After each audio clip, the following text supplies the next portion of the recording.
Hello and welcome to this tutorial on how to knit almost any cardigan in the round.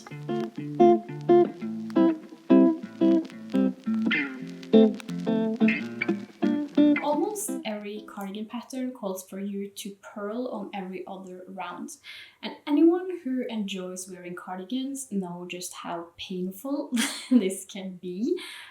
So instead of knitting and increasing on the knit row and then purling back, I've just started to knit my cardigans in the row and then steek them and cut them, and before I do any of the button band. So today I'm going to show you how I do so. I just want to put out a disclaimer, you do need a sewing machine to do this. I know that there are ways to do this without a sewing machine, but I haven't tried that myself, so I don't want to include that in this video. So this video will purely be about how to knit a cardigan and then use a sewing machine to secure the stitches before cutting it.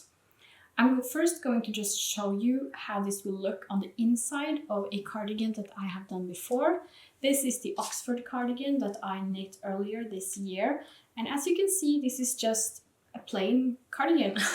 It doesn't have buttons yet, though, even though it's almost a year since I finished it. But that's a completely different story. But as you can see, it's just a cardigan. But on the inside, let me come closer so you can see. On the inside, you will notice that there is a slight bump, which is where I have secured my stitches and then cut. But on the outside, you can't see this at all. So although it's not as beautiful on the inside, let's all just agree that no one is going to see the inside of our knitting anyway. No one is going to notice this at any point. So there's no reason to not do this. It makes your life so much easier. It makes knitting cardigans a lot more fun and also a lot more available, I find. I have steered clear of a lot of cardigans in the past just because I couldn't handle the purl rows. Also, if you, like me, suffer from rowing out on your purl rows, this kind of just eliminates that problem as a whole. So, I'm just going to talk a little bit about how you do this before I start showing you the custom process and everything. This is a drop shoulder construction cardigan, which means you are going to have to knit and purl until you have joined the cardigan in the round under the sleeves. You have to do that or else this won't work. So when you get to this point, you can add your extra stitches and start knitting in the round. So until that point, you will have to mind you are rowing out and all of those kinds of issues.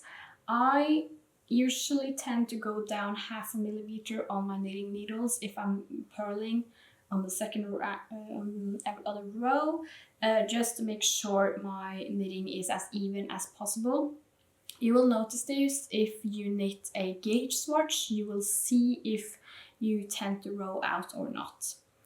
Now on a raglan construction, you will be able to start knitting in the round immediately, which is what I'm going to demonstrate for you today because I'm casting on a raglan construction cardigan. I am going to use the step-by-step cardigan by Florence for this tutorial, and she has kindly allowed me to do this. She did so for quite a few months ago because I contacted her before the summer and I just haven't gotten around to making this before now. So thank you again to Florence who let me use her pattern for this. This is not a tutorial for her pattern. She has that on her channel and I'll link everything below to where you can get the pattern and everything. So I'm just going to start casting on for this cardigan. I'm knitting it in Rauma Fivel in like a beautiful burgundy color. So I'm just going to cast on the same number of stitches that my pattern and my size requires me to. Before casting on, you have to look at your pattern and identify if you are knitting the button band continuously or if the button band is picked up afterwards. If you are doing any kind of pattern where the button band is picked up, as on like the Oxford cardigan, on like a lot of the petite knit cardigans and stuff like that, you're good to go. You just cast on the exact number of stitches that the pattern calls for, and you follow that. If you're supposed to cast on for the button band as you go, stitches. So if your button band is, say, 5 stitches or 10 stitches at each side, you subtract the total number of stitches for your button band, and then cast on that number. So say that your pattern calls for casting on 110 stitches, I don't know, and on each end there are 5 stitches and 5 stitches for your button bands, then you are going to cast on 10 less stitches. So if there was 110 total, you will now be casting on 100 stitches instead. Do you get me? Because you will have to pick up your button band at the end. That is the only way to hide, that is the only way to hide the edge where you're going to sew. So if you have a continuously knitted button band that is going vertically on your sweater, you will no longer be able to do that. You're going to have to make a button band that is horizontal or that is double knitted. So if you're like in love with that vertical button band, I'm sorry, but you won't be able to steek your cardigan, at least not to my knowledge. So you can't follow this tutorial, I'm so sorry. But if you are willing to swap it for a horizontal button band or any kind of double knitted button band, you're good to go. So just cast on and follow along. And I'm going to magic loop this to start with, just because I don't have like a small circumference needle for this pattern. But of course you can use one of those 40 centimeter needles for this. That would be the easiest, but I'm going to show you this using magic loop. In order to knit in the round, we are going to add 5 more stitches to this pattern than it says to cast on. I find it easiest to add those 5 after my first row of knit stitches. So because I had a row of doing purls at the beginning, I will do my first round just flat like this, and just following the pattern for where I'm going to put my increases. And then I'm going to add my 5 extra stitches at the end, and I will show you how I do that. For this pattern, there aren't any German short rows or any shaping to the neck. If your pattern has that, I would recommend doing the shaping first and just knitting that flat, because that way you can follow the pattern. You don't have to like rethink any of the logic behind the shaping. You can just knit and increase and decrease or whatever you need to do on the right side and the wrong side before you join in the round. So knit all of your shaping first, and then on your first round of knitting, just knitting the entire row, then you'll add your extra stitches at the end of that. So I'm just going to knit my first row now, and then I'll come back and show you how I add my extra stitches and how I start knitting in the rounds. I am now on the end of my first round of increases. According to the pattern, I am now supposed to switch and purl back and knit flat for a really long time. We're not going to do that. Instead, we are going to do some magic. So for this, I would recommend you have some stitch markers that are different to the ones where you keep track of your raglan increases. So I have these really cute ones, which are these really big ones. They're so cool. I have these. So now at the end of my project, or the end of the row, I am now placing one of my big markers like this. And now I am adding 5 stitches. And there's a reason that I'm adding exactly 5. So first, let's just cast on our 5. And it doesn't really matter how you cast them on. I usually just twist my yarn and make 5 little loops.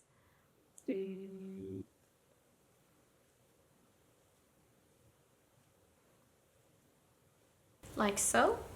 And just because I didn't have a short, like 40 centimeter needle, I will be doing this on magic loop. So I'm just making my magic loop now. And at the end of my 5 stitches, I am placing my second marker, and I do this just because I always want to know where my 5 extra stitches are, so I at no point get those confused with my actual knitting, because these 5 stitches we are removing them kinda as we are steeking and everything. So now I will just make my loop and start going around. So what is important to remember now with a raglan specifically is that you are not purling back, which means that on most standard like raglan patterns, you will now be knitting just one round without doing any increases before starting increases again. So you will have to rethink the pattern just a little bit because you are knitting instead of purling. So just always be mindful of what your pattern says you're going to do on every other round, and if there are any shaping, anything at all that you need to pay attention to. One of the questions I have gotten is that if you're able to use this technique of knitting it around if you're doing a v-neck cardigan and increases for a v-neck. And yes, you are. I have done it myself, and this is actually a v-neck cardigan. So going forward into the video, I will be able to show you how this will look like after I've been doing a few of the increases for the v-neck, so you can all see how it will be looking as we go. So I am just knitting a row now, so you can see what I'm doing with the 5 extra stitches and what you're supposed to do with them, and why we are making 5 and not 3 and not 6 and not like 1. There's a reason I'm doing exactly 5, so just let me get around and I will tell you all about it. So we're back. And we are now at my 5 extra stitches that I am keeping between these 2 stitch markers. Let's just get all of everything out of the way so you can kind of see what's going on here. So I have now joined in the round doing magic loop, and these are my 5 extra stitches in here. So I will now be doing 2 purls, 1 knit, and then 2 purls again. And I'm just going to do that, and then I'm going to knit a bit and just show you how this looks after, like in the context of it all. So the reason I am doing 5 stitches is because it will make it a lot easier when you are going to sew and secure these stitches together at the end. I've tried different rates of stitches, and 5 is just what I think is easiest, because that means you are going to have a quite flat surface on both ends or on both sides of your knit stitch in the middle, and on those flat pieces you are going to be making your sewing on the machine. And doing 2 purl stitches means that you're getting a nice big area for your for the foot of your sewing machine to rest on, and then you can just sew straight down without any kind of trouble really. And I will show you this when we get to the sewing, so just stick with me for this and just trust me.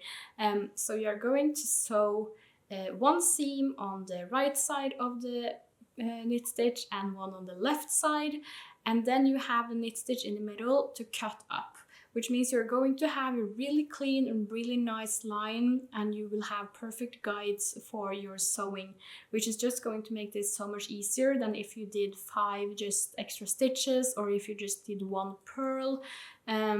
So 5 stitches has always served me well. So now I'm just going to knit a few stitches and I will show you the 5 again, just so you can see how it looks like and compare with your own knitting, and make sure you are getting everything right and just understanding how it's supposed to be. And if you have any questions at all at any point during the video, just please leave them below and I will answer as best as I can. So as you can see, I have my the beginning of my cardigan, like the very beginning of my cardigan. And in between these really colorful stitch markers are my 5 extra stitches. You can't really see how this is going to look at the moment. I will, as I said, check in with you when I have knit some more on this, so it's easier to like show you and for you to understand. I hope everything is clear for now, and I'm just going to get down to knitting this. I have now knit quite far on my step-by-step cardigan, and I just want to show you how those 5 extra stitches that we cast on are turning out. So if you can see, the lighting isn't the best, but now you can see. So here you have like my 2 purls, my 1 knit, and then 2 purls. And as you can see, this is making a quite flat surface that we will be able to sew into, and it is giving us a guide for where to knit, so you are making sure that know where to cut. I'm sorry, but so when you are going to cut into this after sewing, you will have this guide, and you will be 100% sure that your edges are going to be even on both sides, which is just going to make finishing this up so much easier. So I am now going to split for the sleeves. Oh, now it's getting like kind of blown out in the light, but it's just making sure that you see this even better, so it's not too bad actually. You can see this really flat surface here, you know, from the purl stitches.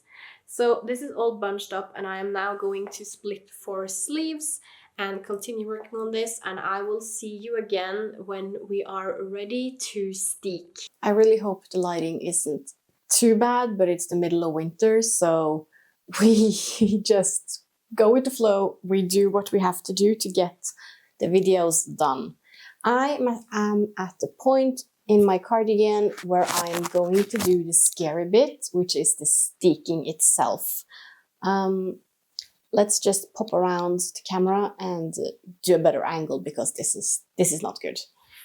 This is where my method kind of differs from some other tutorials I've seen on steeking, because I steek at an earlier point than a lot of the others I see. I find that trying on cardigans knit in the round is kind of tricky, because you won't get like an accurate representation of how it will be, because it's closed, so it's really hard to see how the neckline will be and everything.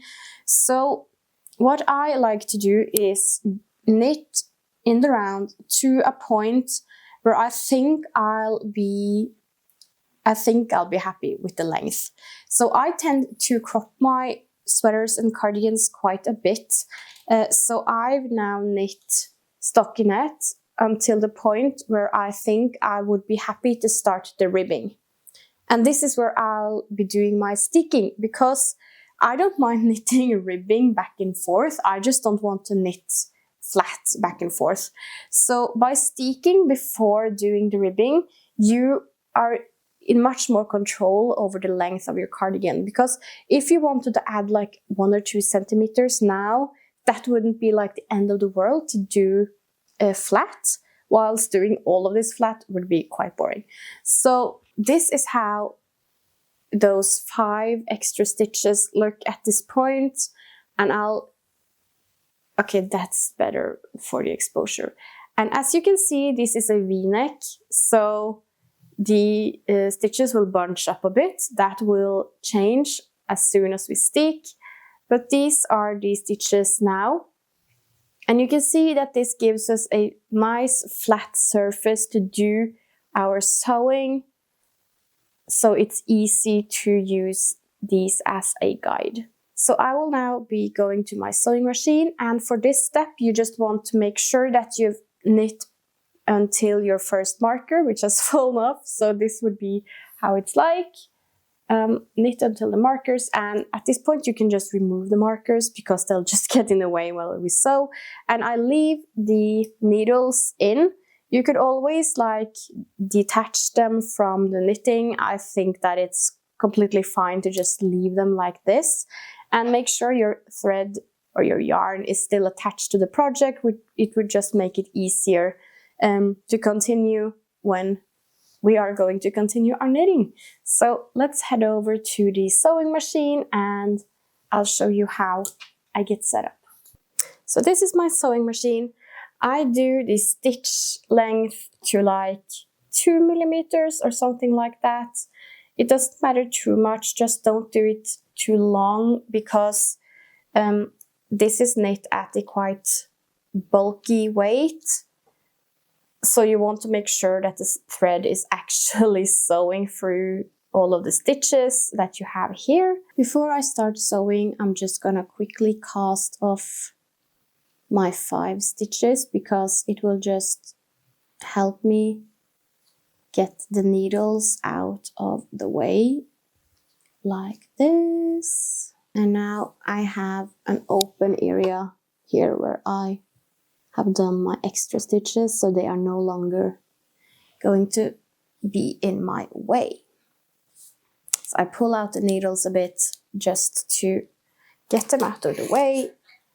And I start at the top, and you have to make sure that you're not like sewing through the back piece as well, or the back of the cardigan. So I just bunch this up as I go. It's going to look quite bulky, and this is a kind of trust the process thing. I have no idea how to get a better camera angle than this, so you'll just have to try and follow along with my audio voice over here, or like my explanation. So I start by just putting down the foot of the sewing machine, and I have adjusted the needle so it's to the left, as far left as it will go.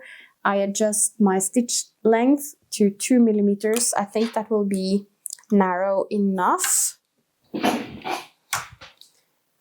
And you can use any color thread at this point. It doesn't matter because it won't show up at the end. I'm using white just to hopefully get a good enough contrast for you guys to see. So I'm just going to start slowly sewing and attaching my thread.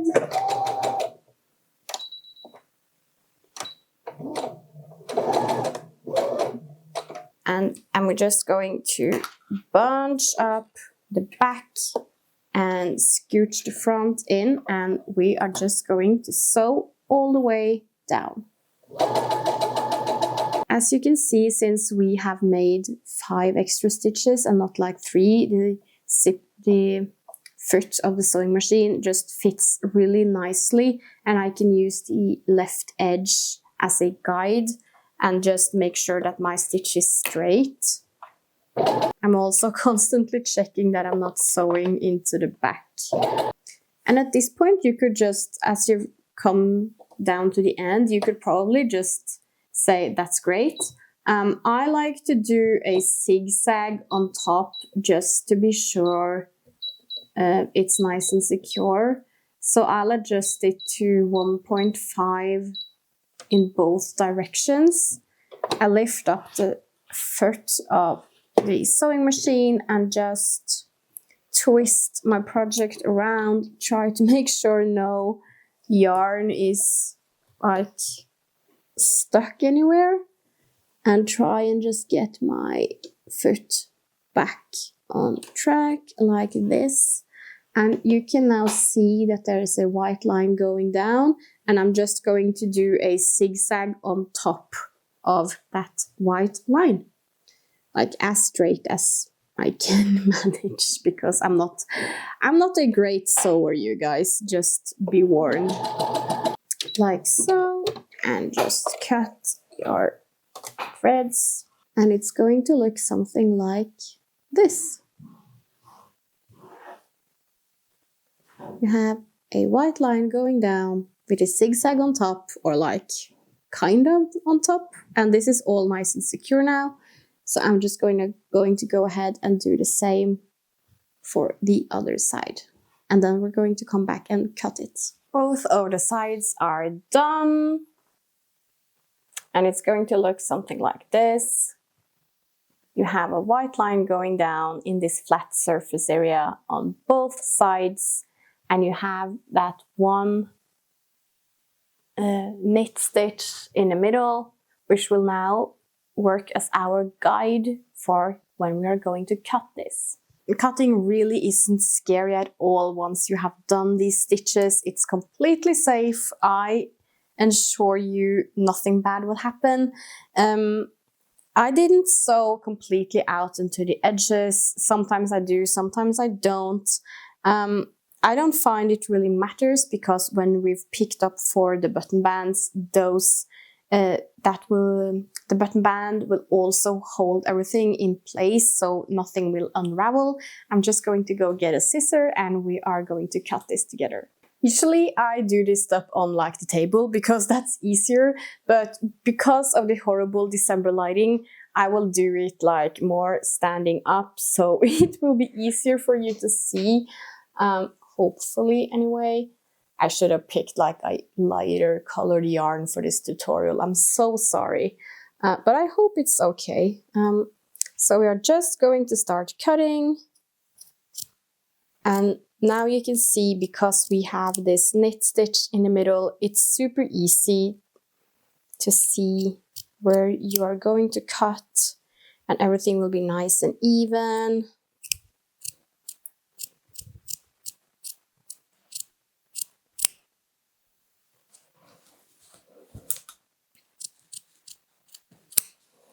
And there you have it. The cardigan is now a cardigan, all knit in the round, completely without purling on the body. You don't get any rowing out because the tension is even all around. I'm going to try it and see the length.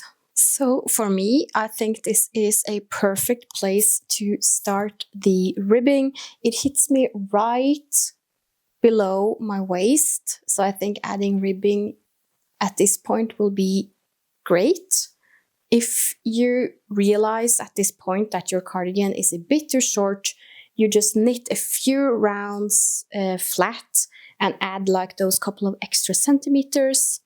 But as you can see, it's all really nice, and since we have done V-neck shaping after cutting, you can really start seeing that V-neck appear. So it totally works for V-neck cardigans as well. And as previously mentioned, this works for both raglans and drop shoulders, but for drop shoulders you will have to wait until you can knit in the until you have all the stitches on your needles and you can knit back and forth. At that point you would cast on your 5 extra stitches. For any raglans you can cast them on right at the beginning. I usually do it after any German short rows, just because I find that it's easier to follow the pattern. So do your shaping, cast on those extra stitches. For this, I didn't do any extra shaping, so I could just start knitting in the round straight away.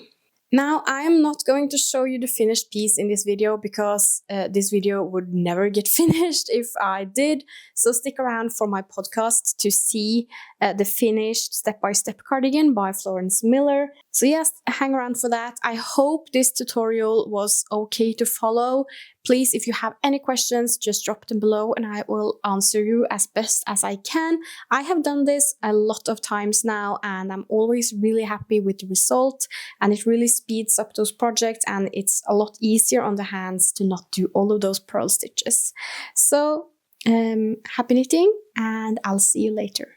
Bye!